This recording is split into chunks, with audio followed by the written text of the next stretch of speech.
by Vega, powered by Sensodyne and Vimal. Glow Double Keys. પરંતુ આ આંકડાઓ શું સૂચવે છે તેને સમજવાનો પ્રયત્ન કરી અમારા સંવાદદાતા કિંજલ મિશ્રા આપણી સાથે અત્યારે જોડાઈ ગયા છે.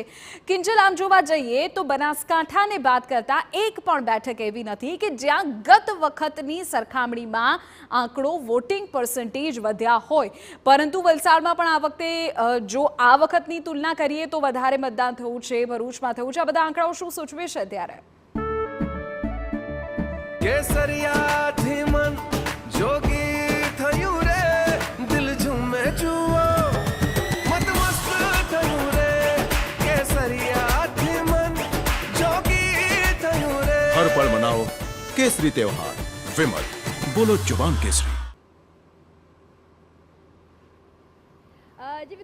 વિધિ, ચોક્કસ જે રીતે આપણે વ્યુઅર્સને બતાવી રહ્યા છે, મતદાન છે તે ઓછું થયું છે. સરેરાશ જો વાત કરવામાં આવે તો સરેરાશ 3% થી 8% જેટલું મતદાન 2019ની ચૂંટણીની સરખામણીમાં ઓછું થયું છે. હાલાકી ભાજપની વાત કરવામાં આવે તો ભાજપ હોય કે કોંગ્રેસ, બંને પક્ષોને આ અંદાજો હતો. તેનું એક જે કારણ છે તે ગરમી છે. જે પ્રકારની ગરમી હતી અને એ જ કારણ હતું કે જો ભાજપની વાત કરવામાં આવે, જે બૂથ મેનેજમેન્ટ ભાજપ દ્વારા કરવામાં આવતું હોય છે, તેમણે બૂથ પ્રમાણે જે કાર્યકર્તાઓ હતા તેમને લગાડ્યા હતા મતદાતાઓને મતદાન મથક સુધી લાવવા માટે. પરંતુ કેટલીક જે બેઠકો છે ત્યાં એવું જોવા મળ્યું કે આજે મતદાતાઓ હતા એ ગરમીના કારણે નથી આવ્યા.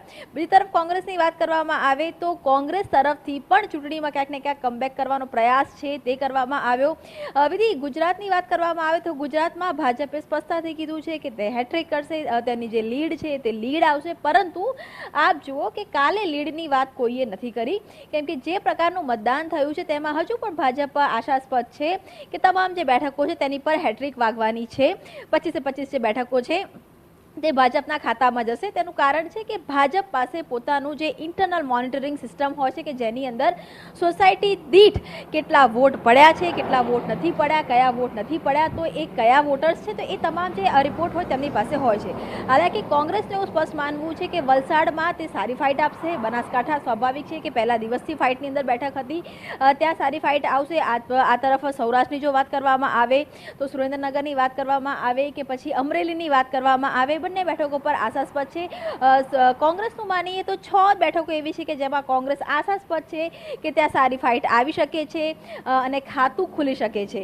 પરંતુ ચોક્કસ એક નિરસતા હતી એ જોવા મળી. તેનું એક કારણ એ હતું કે ગરમી પણ હતી અને તેની સાથે જ જે મુદ્દાઓની વાત કરવામાં આવે તો આ વખતે ગુજરાતમાં જોવા મળ્યું વિધિ કે ક્ષત્રિય ના સમાજ અથવા ક્ષત્રિયોના વિરોધ સિવાય ગુજરાતનો સ્થાનિક કોઈ મુદ્દાને લઈને લોકસભાની ચૂંટણી ઉપર ફોકસ રહ્યું નથી. ભાજપે ક્યાંક ને ક્યાંક જે પ્રકારે રૂપાલાજીનું નિવેદન હતું ત્યારબાદ ક્ષત્રિય સમાજની માફી માંગવાની વાત કરી, તો કોંગ્રેસે આ જ મુદ્દા ઉપર વાત કરી. તો રાહુલ ગાંધી દ્વારા પણ જે રીતે રાજા મહારાજાની વાત થઈ, તો આખી જે ગુજરાતની જે 25-26 બેઠકો હતી ત્યાં અંતિમ દિવસ સુધી આ ક્ષત્રિયવાળો જે મુદ્દો હતો તે જ મહત્વનો રહ્યો. અને એ જ કારણ હતું કે ગઈકાલે ક્ષત્રિય પ્રભાવિત બેઠકો ક્યાં ક્યાં છે, જેમ કે વાત કરવામાં આવે ભાવનગર, કે જેમ કે વાત કરવામાં આવે આણંદ, જેમ કે વાત કરવામાં આવે ખેડા, તો આજે બનાસકાંઠા, માફ કરશું સાબરકાંઠા, તો આજે 5-6 ભાવનગર, આ જે બેઠકો છે ક્ષત્રિય પ્રભાવિત બેઠકો છે ત્યાં કેટલું વોટિંગ થયું અને જ્યારે પરિણામ આવશે ત્યારે એનું એનાલિસિસ વધારે થઈ શકશે કે આખરે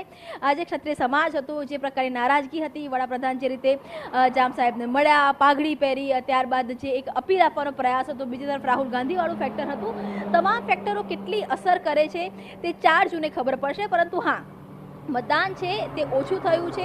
પરંતુ આ ભાજપની વાત કરો તો મુખ્યપ્રધાનની વાત કરીએ તો પણ, ભાજપ પ્રદેશ પ્રમુખ સી આર પાટીલની વાત કરીએ તો પણ આશાસ્પદ છે કે ત્રીજી વખતે ગુજરાત, કેમ કે હોમટાઉન માનવામાં આવે છે, મોદી શાહનું હેટ્રિક વાગશે. તો કોંગ્રેસ પણ આશાસ્પદ છે કે જે 6 થી 8 બેઠકો છે ત્યાં કોંગ્રેસ છે તે ટફ ફાઇટ આપશે અને તેની સાથે જ કેટલીક બેઠક પર કોંગ્રેસનું ખાતું પણ ખુલી શકે છે. પણ પરિણામ સ્પષ્ટ કરશે કે આખરે કોની આશા ફળીભૂત થાય છે. મહત્વપૂર્ણ જાણકારી મારા સંવાદદાતા આપી રહ્યા હતા.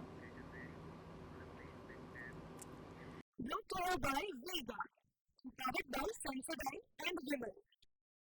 Glow Double Keys.